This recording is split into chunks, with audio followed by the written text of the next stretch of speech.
في علاج لو استخدمته غلط ممكن يخليك مفيش علاج ينفعك بعد كده. ايوه مش ببالغ، المشكلة مش في المرض، المشكلة في الدواء اللي بناخده واحنا فاكرين انه بيشفينا.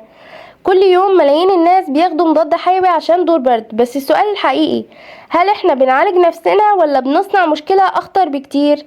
خلينا نوضح الحقيقة اللي ناس كتير مش فاهماها. دور البرد بيساوي فيروس مش بكتيريا، مش التهاب محتاج مضاد.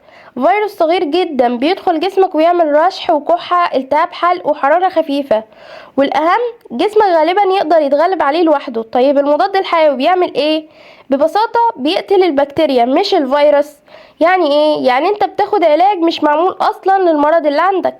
تخيل معايا حد بيحارب نار بسلاح مية ولا بيضرب نار بنار. ده بالظبط اللي بيحصل. انت بتستخدم سلاح بس ضد العدو الغلط. النتيجة لا المرض اختفى ولا العلاج اشتغل. بس المشكلة مش بس ان العلاج مش بيشتغل، المشكلة انك بتصنع كارثة جوه جسمك اسمها مقاومة المضادات الحيوية.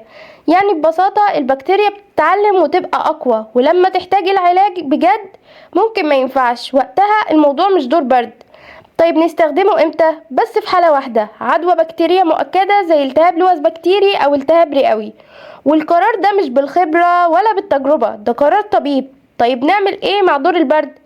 الحقيقة البسيطة، جسمك هو اللي بيحارب الفيروس، دورك انك تساعده بس براحة وسوائل كتير وفيتامينات ومسكنات لو الأعراض مزعجة.